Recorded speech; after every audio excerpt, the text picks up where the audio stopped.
a volunteer here at the GIC. Thank you for taking time out of your busy schedule to come here today. Before talks begin, please turn off your cell phones and switch them silently.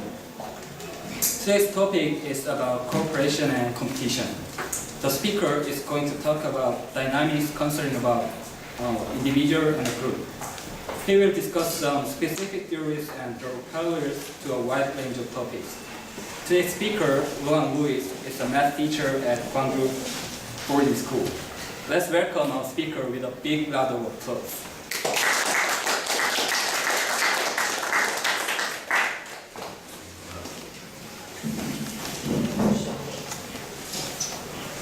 I want you to bear with me for a minute. I'm going to talk about something. Have you ever stood in front of an elevator and you press the button and you wait for the elevator, and someone else comes and then they push the button when the light is clearly on? Sometimes they may be in a hurry and look at their watch, look up at the elevator light buttons and press the button multiple times. The point of what I'm trying to say here is some people lose all matter of rationality when they approach an elevator. What really bothers me is when I'm in an elevator and I'm about to leave, because the elevator is a confined space, and usually outside the elevator is a much larger space, and someone is standing right in front of the door, or a group of people are standing right in front of the door. So that really bothers me.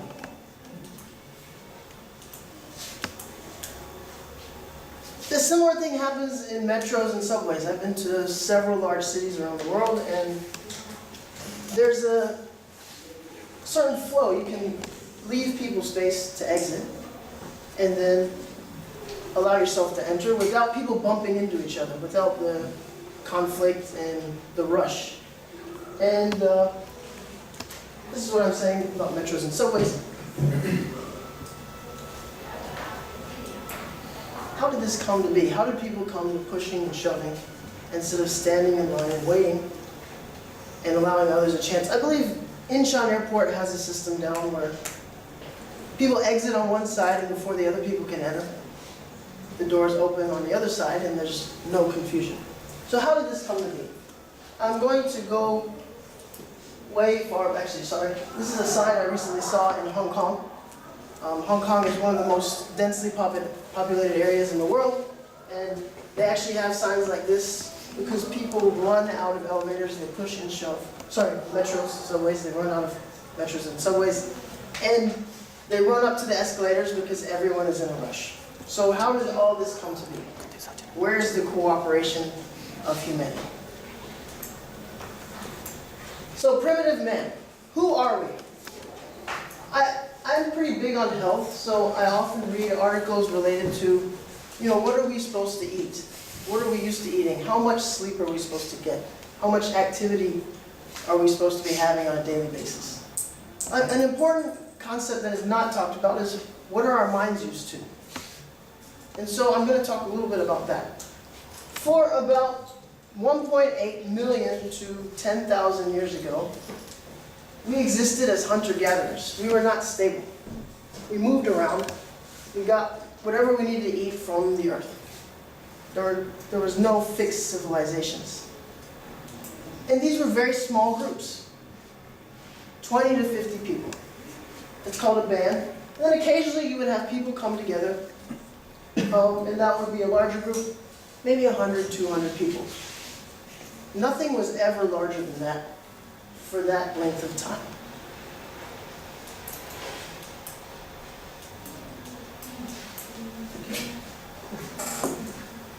So, in addition to that, I want you to consider that the human brain has largely remained unchanged for the past 50,000 years. We have a lot of tools. Our language has improved. We have libraries to store information. We have computers to channel information very quickly. But our minds themselves are still in a caveman era. They have remained largely unchanged for the past 50,000 years. Okay, about 100 years ago, 20% of people live in urban areas. I got this fact from the World Health Organization. they define urban as about 100,000 people. As of 2010, over 50% of people live in urban areas. And by 2050, 70% of people will live in urban areas. This trend is continuing to increase. In developed countries, it's pretty stable, but what you see in developing countries is that people are tending to flock towards major urban areas, and the birth rate is also much higher in developing countries than developed countries, so that is what is happening. So, combining all this together, in your mind, there's a theory called Dunbar's number, and it's the number of stable social relationships one can maintain. And it's usually between 100 to 30. This is found as an average of different group sizes, different primates, and it's commonly cited as 150 people. Basically, this is who you trust, who you know trusts other people, and you know all the relationships in between. Very rarely do you have an instance where you're around the same group of 150 people on a day-to-day basis. So this is completely gone from our current society. Now when you have this group size of 150, money is not the incentive. There's a certain characteristic called reciprocity, and that is doing something for someone else, and they do it back for you, and you get a good feeling about it. That is our incentive. When we have this, a chemical in the brain is released called oxytocin, and it's called the trust hormone. To give you an idea of how powerful this hormone is, it is also related and released when mothers nurse their newborn infants, and also when newly met couples form a pairwise bond for a long-term relationship. So oxytocin is a very powerful hormone that relates all these ideas of trust and love and cooperation. Because of this, and how far removed we are from this, there's something called a corporate psychopath these days. And I don't know if you've heard of it, but basically, people can move up in the world because there aren't these small communities, and they don't have any trust. Or, sorry, no, they can avoid trust because they have the same mental patterns and behavior patterns as serial killers, but instead of killing people, what they do is they read people very well, they understand their behaviors, their flaws, and use that to their advantage to move up in the corporate world. So a lot of times, leaders that you will see on Wall Street, large companies, have these mental characteristics. So, I'm going to ask you, how many people do you trust? Think about that. How many people do you know and truly trust? And I'll give you an idea. Don't believe Facebook. You don't have more than 150 friends.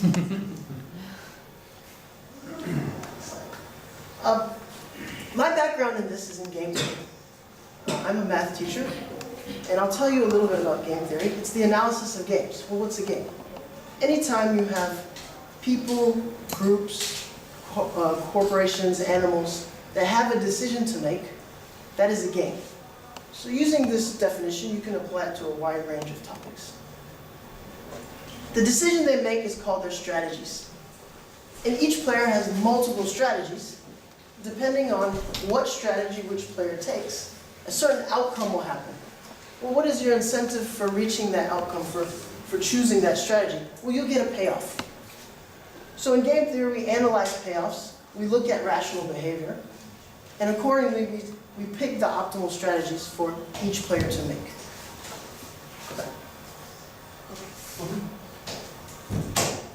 In this example, the same example I gave in the news article is the prisoner's dilemma. You have two prisoners who have been convicted of a crime. And they have two options. They can either be silent or testify. If they are both silent, right here, they both receive 6 months because the authorities don't know what to do. However, if one player is silent and the other player testifies against the silent one, the one who testified will go free, and the silent prisoner will get 10 years of prison.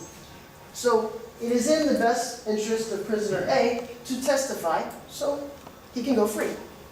Likewise, it's in the best interest of player B to also testify against prisoner A. But what happens is both players end up testifying against each other, and they end up at a worse outcome, where they both get 5 years prison. Instead, if they had remembered that they were friends and trusted each other, they would only get 6 months. What I just showed you was an example of a two-player, two-strategy game, the simplest type of game. When you extend this to multiplayers and multi-strategies, games get very complicated. And the example I'm going to give you is called Tragedy of the Commons. What happened was there was a study done on farmlands in Europe in the 17 and 1800s. And many farmers shared a large plot of land, which they called the commons. Big grass field. And all the farmers had a quota of the number of cows they were allowed to graze on the field. So you have hundreds of farmers, thousands of cows. They graze the cows commutatively. They alone, each farmer alone, takes the profit of the meat and milk. The grass replenishes itself, and everybody's happy. But what happens is, I as a farmer see hundreds of other farmers, thousands of cows. I can get a lot more profit just by adding one more cow. That's in my best interest. Well, I'm not the only person who thinks that way. So do the other farmers. The other farmers are looking to their best interest. When everyone does that, there are too many cows. The grass dies, the cows die, and everyone is poor.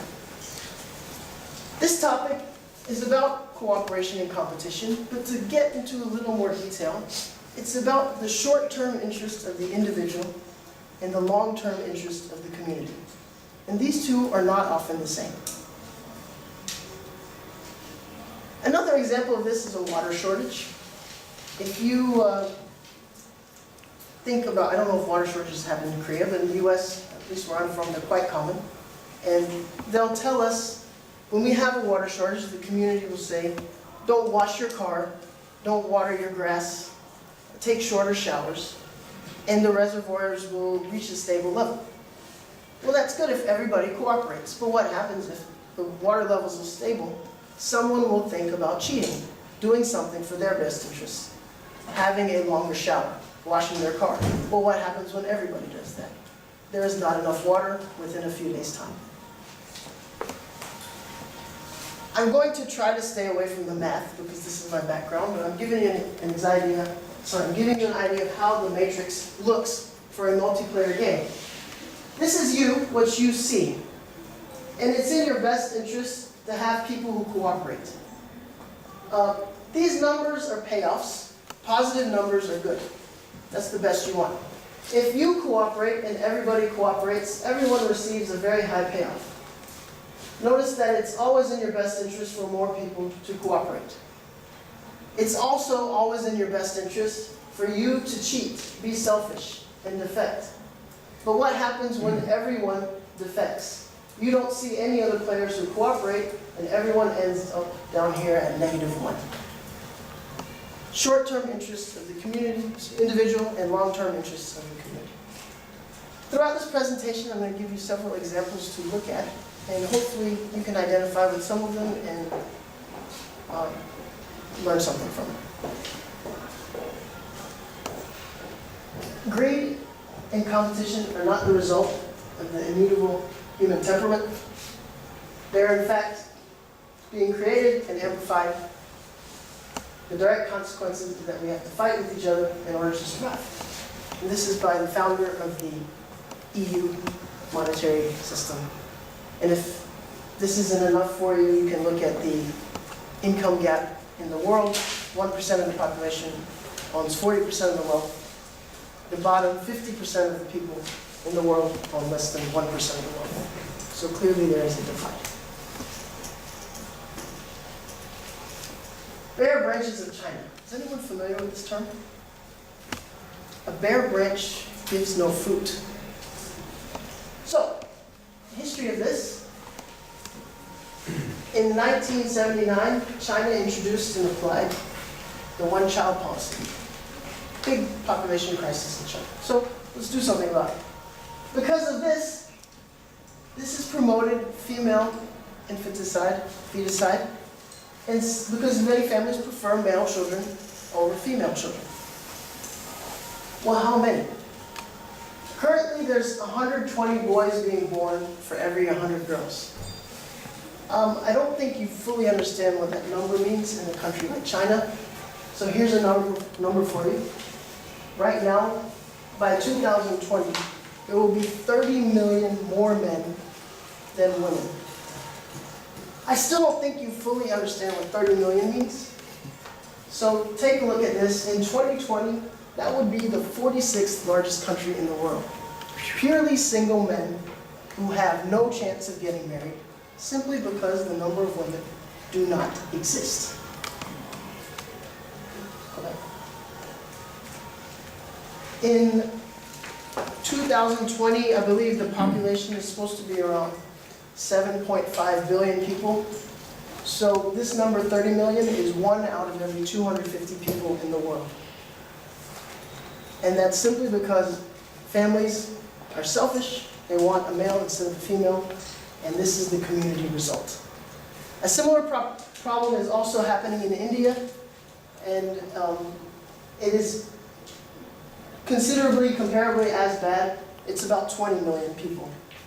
So that's a certain number of men who will never get married. And there's other downfalls to this because it's by social status. And these men are more likely to take risky behaviors, to steal, to murder, to rape. So this is what the community will face because of that decision.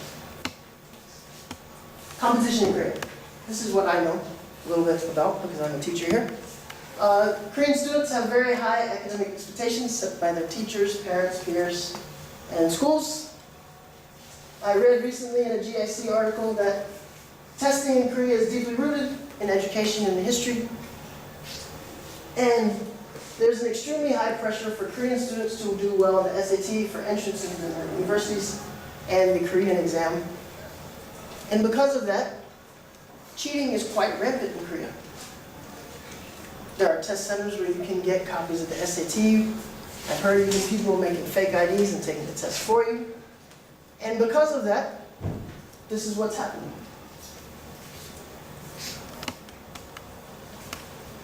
SAT scores are canceled. College Board will not put up with it. They know cheating is going on. The whole community will suffer. Students have to go to Hong Kong, have to go to Japan to take the SAT. This was in 2007, this article. And you'd think the students would have learned their lesson. But it happened again, just this year, May and June. First time the College Board canceled the SAT for an entire country.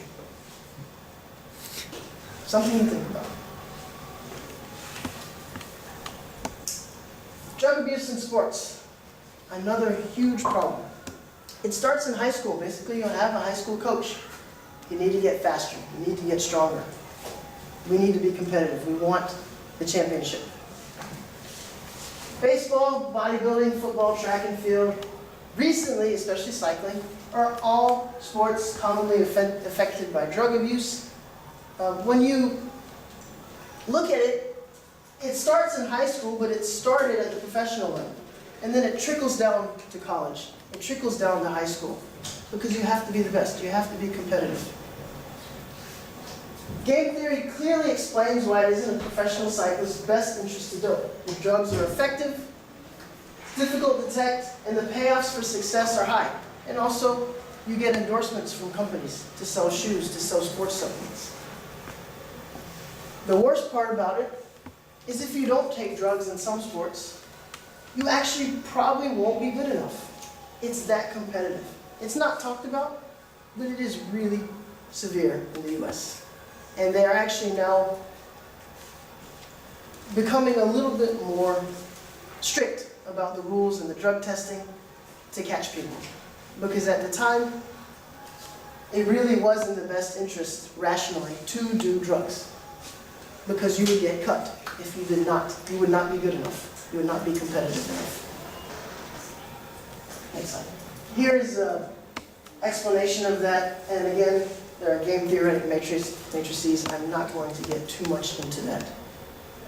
So I've given you 3 examples in the real world I want to lighten this up a little bit, so I'm going to show you sometimes that cooperation works. For the past 7 years, Peter Froelich, computer science professor at Johns Hopkins University, has given the highest scores on his big exams. An A. So read that wording, has given the highest score on his big exams, an A. Adjusting everyone else's results accordingly. Fair enough, unless all the students in all 3 classes refuse to take the exam. So they all get a 0. So by definition, all of them get the highest score. Here's how the students pulled it off. Basically, they created a message board. There were 56 students in the class, small number, for cooperation. Had everybody sign it. No one defected. No one took the exam. The professor says, the syllabus that the students read before they take a course is a kind of contract. I hold them to it, so they expect me to be able to, so they should be able to hold me to it. So he accepted that the students cooperated. They all worked together. They did not take the final exam, and he gave them all A's. The next 3 examples I'm going to give you are biological in nature, and they actually are examples of cooperation working, where selfishness is not happening. Honeypot ants are a special type of ants. Ants in general are known to be a social insect group. At least one queen, drones, workers, etc. Honeypot ants are a special type of ant that live in deserts and semi-desert areas, Australia, South Africa, the region between the US and Mexico. There's a reason why they evolve in these desert and semi-desert regions, because they store food. They have to have a way to store food after the rains, because then it is dry and cold, and this is their method. Some workers have specialized into becoming repletes. Repletes allow colonies to store food as an adaptation to their harsh environmental conditions. And these are what honeypot ants look like. Basically, other workers will bring food back to the colony, and they will feed the ant. This is about the size of a pea or a grape. And they process the food, they dehydrate it, and basically they have like a sugary nectar stored within their body. Now they're not selfish with it. What happens is they hang on the ceiling inside the ant colony. And when anyone needs food, they approach them, they stroke them, they release the nectar, and that is how the ants have evolved to survive, by cooperation with other ants. The honeypot ants basically put aside all of their self-interest, and they're looking for their community. Sometimes the honeypot ants will fall down, and they will be dismembered by the members of their society, their ant colony, and then they will release the food as a dismembered corpse. And people also use them as food. Slime molds are quite interesting because they are just a single-celled organism, and they exhibit intelligence and cooperative behavior. Basically, slime molds live apart, and when resources are scarce, what will happen is they'll come together. In game theory, in the game of life, you win if you pass on your DNA. It's the bottom line. What are we all doing here? We want to see our DNA carried on. So when they come together, food is scarce. They have a better chance of survival than if they go in different directions and try to find food on their own. And it is quite interesting what happens. They form a foot, they form a stalk, they form a spore colony, and the spores are carried off. The foot dies, the cells that make the stalk die, and the slime molds that form the spores are carried off because they all have the same genes, so they're all working together. Even if a slime mold is part of the foot, its DNA is still carried on because its DNA is carried within the DNA of the slime mold that's in the spore. And I have a short video showing you what is happening here. Keep in mind that these are single-cell organisms.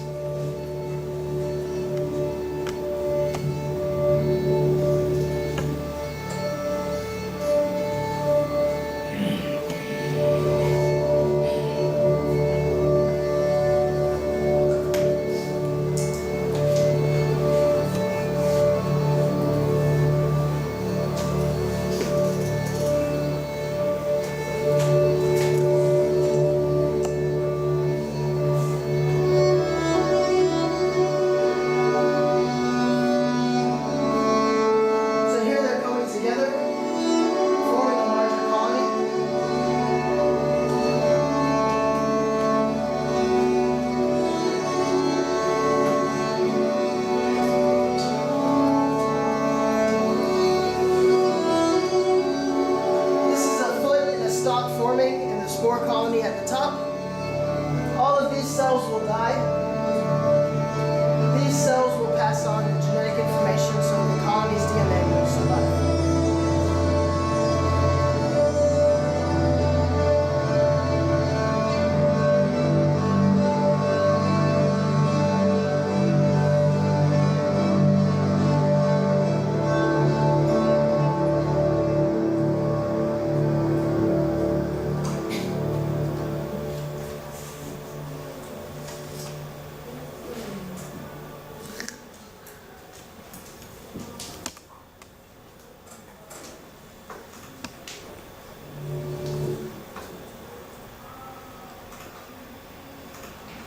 These are some pictures of the fruiting bodies. And I find them, the correct term for them is hauntingly beautiful because a lot of slime molds die to produce these fruiting bodies, and they're quite complex considering these are single cell organisms. And these are all fruiting bodies produced by slime molds. The last example I have is a single cell bacteria called Pseudomonas fluorescens. It lives in water, ponds, rivers, etc. Usually still water ponds. What happens is they quickly use up all the oxygen in their environment. So they've evolved to float on the surface by producing a polymer, a protein secretion, where it kind of allows them to float. Now, not all of them produce this polymer. They produce more than enough for themselves, so they allowed for freeloaders, some of their siblings who do not produce the polymer. Well, what happens is they have siblings who do not produce the polymer. They're not spending their personal resources on producing the polymer so they can reproduce more rapidly. Now there's a critical balance, a critical ratio of the number of these bacteria which produce the polymer and those that don't. So when we have a good ratio, this is what happens. You have a colony of those that produce the polymer and those that don't. It's a good balance. They're floating at the surface. All of them get oxygen. What happens is when the freeloaders reproduce more rapidly, the balance is tipped, the colony becomes too heavy, and it sinks. That pretty much sums up what I had to tell you. I have an ending with 2 quotes. Growth, for the sake of growth, is the ideology of a cancer cell. If you think about it, your body is trillions of cells in cooperation with each other. No cell is selfish. As soon as a cell is selfish, it's a cancer cell, and it's going to affect the rest of your body, and you will die if you don't get that treated. The same is true for our communities. And happiness, human beings will be happier, not when they cure cancer or get to Mars, eliminate racial prejudice, or flush Lake Erie, but when they find ways to inhabit primitive communities again. That's part of the picture. Thank you for your time. I hope you got something out of this presentation.